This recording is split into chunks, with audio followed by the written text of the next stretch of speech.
Ever tried sculpting sand? It's like trying to convince a cat to take a bath. Enter Chelsea and Sonia Bertelsen, two hopefuls with a dream, a spatula, and a heap of Sarasota's famous white sand. Their mission? To sculpt a mermaid.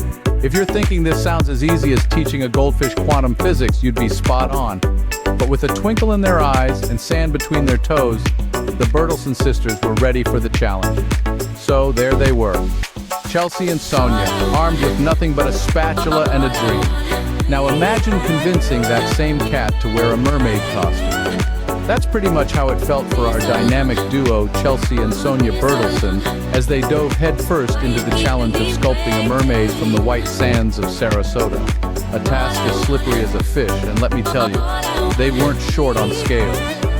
The sisters, armed with buckets and spades, took to the sand like seasoned sculptors. The mermaid, however, had other plans. Maybe she preferred being a blobfish, or a starfish, or just a blob, really, because no matter how hard they tried, our mermaid was more sand monster than sea siren. As they sculpted, they bantered, their playful chatter punctuated by fits of laughter, and the occasional yelp of surprise as another part of the mermaid stubbornly refused to take shape. "Sonia, I thought you were doing the tail." "I was, but it looks more like a flounder." Ah, the joys of artistic interpretation. But despite the setbacks, the sisters powered on, their determination as unyielding as the tide. The sun beat down, the palms swayed, and a minor sandstorm may or may not have been involved. But in the end, there it was. It was supposed to be a mermaid. And voila! After much debate and a minor sandstorm, there stood, it was supposed to be a mermaid. You know what they say about mermaids, right? They're notoriously ticklish. Now, Chelsea and Sonia Bertelsen, the sand sculpting sisters, decided it was time to add that final touch to their masterpiece. A tickle. Yes, a tickle. You see, they believe in the power of laughter and the magic it can bring to their creations. So, with a wink and a nudge, they set their plan into motion. The tension was palpable. Would the mermaid giggle? Would it squirm? No one knew. But what happened next was something no one could have predicted.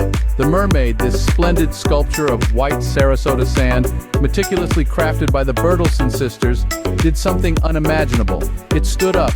Yes, you heard it right. The mermaid stood up, shocking the sisters and probably you too.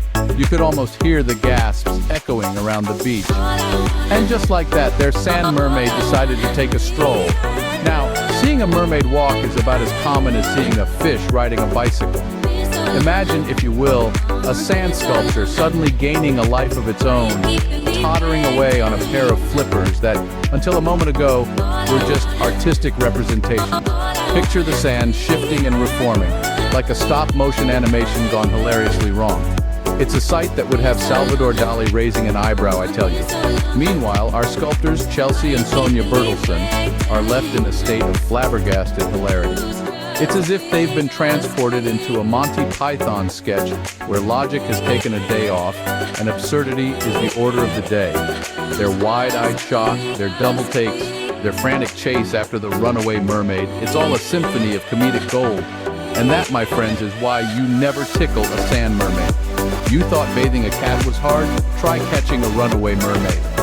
So the next time you find yourself on Sarasota's white sandy beaches, remember this. Sand sculpting is not unlike bathing a cat. It's unpredictable, can be a bit messy, but ultimately, it's a riot. And here's a little nugget of wisdom to take home with you, a pearl if you will, formed right here in the clam of comedy. Remember, whether you're sculpting sand or bathing a cat, always be prepared for the unexpected. And whatever you do, don't tickle the mermaid.